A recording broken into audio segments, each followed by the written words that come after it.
All right, talking about Isaiah chapter 54 and verse 17, part A. No weapon formed against you shall prosper.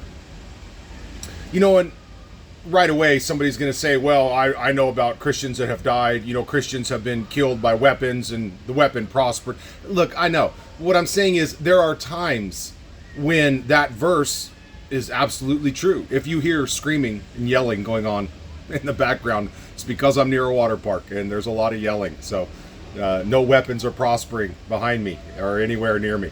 So but there are times when that verse is the real deal, where the weapon that's brought out against you doesn't prosper. That's a thing with the Lord. So there was a time I was in Albuquerque. I was doing street ministry.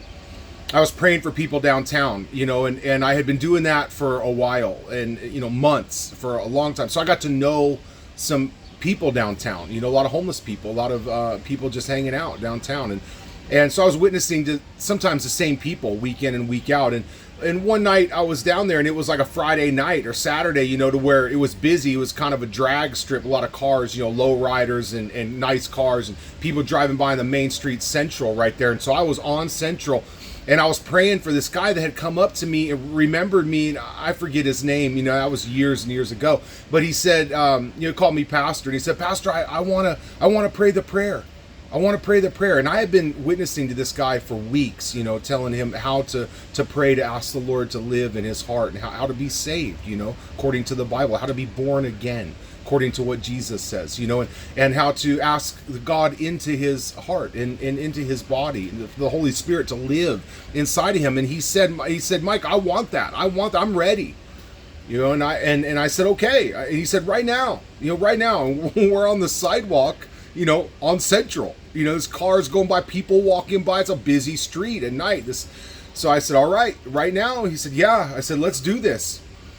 So I start praying for this guy right there on the sidewalk, and he's praying. He's repeating me. I'm kind of leading him in what to pray.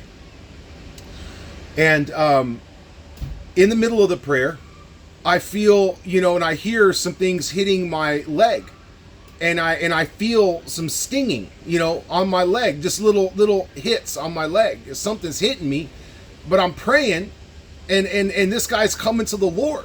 Like, what do I do?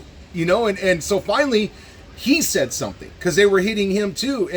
And we look down, and they are yellow BBs, rubber BBs, bouncing off of our legs, and off my leg, mostly.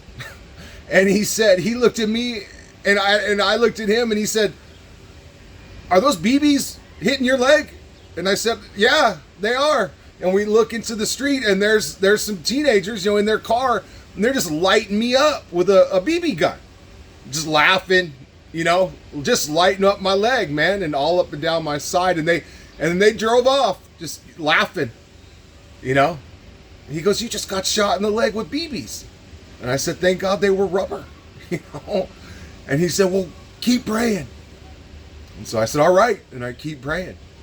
And this guy's praying to come to the Lord, And he did. We finished that prayer right there on the road, and he came to the Lord, thank God, right? And there's my example of that weapon was formed against me, but it didn't prosper.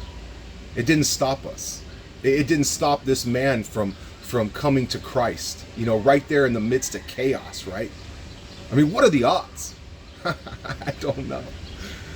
But no weapon formed against you shall prosper. Maybe it should say, when God decides, right? When God decides that nothing's going to stop someone from coming to Christ, man, nothing's going to stop them.